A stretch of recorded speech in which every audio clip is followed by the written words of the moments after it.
All right, so this is the book I picked up at Focus on the Family. I enjoyed their bookstore very much, but I have not seen a lot of books on abortion. They have more books on abortion than I've ever seen in a bookstore. You may be lucky to find one. Like, I think the first one I've ever seen is Randy Alcorn's book. There may be like one or two scattered here. Fetal Beauty is another book I read, but there hasn't been much. So there are a few other books here that I will get, and after reading them, I will be going over different things I find in the book. I tend to like to write the date in my book.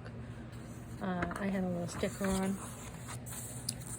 Okay, so this isn't something we talked about in society, and we need to. I love this forward.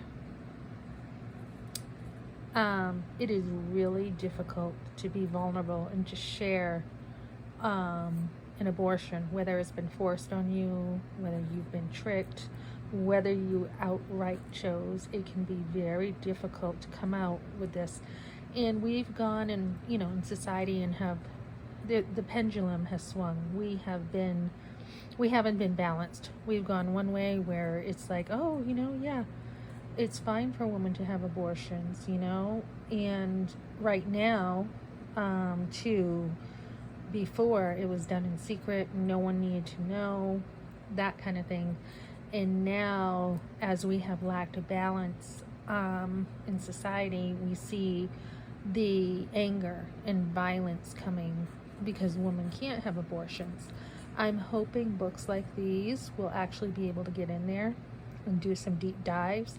Most of these women, I think, who are saying it's okay to abort, I think they're post-abortive women, and I think they're angry because they have felt like they didn't have much of a choice, or they felt like they were in a difficult circumstance, or they felt like, they should have had more support. We're hearing hundreds of women say, are you going to support us? And honestly, the state should be paying for mothers to have support instead of paying for mothers to have abortions.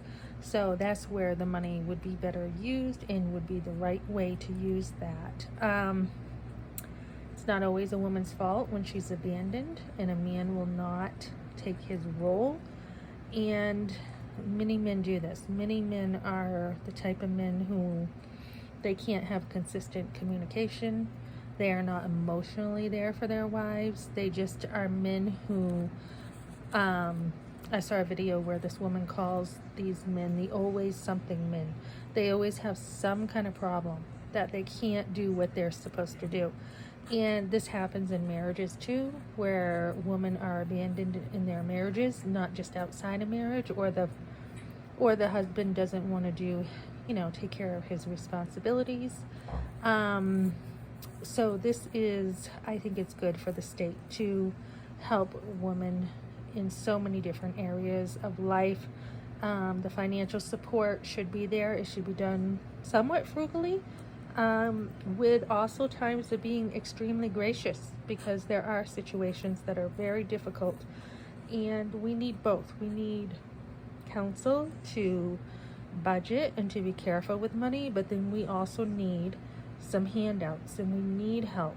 And it doesn't mention either that a lot of fathers too don't always step up to the role that they need to. A man who can step up and provide for his family and be there consistently is what women need. So I'm going to be going through this and talking about what I think as I work through this.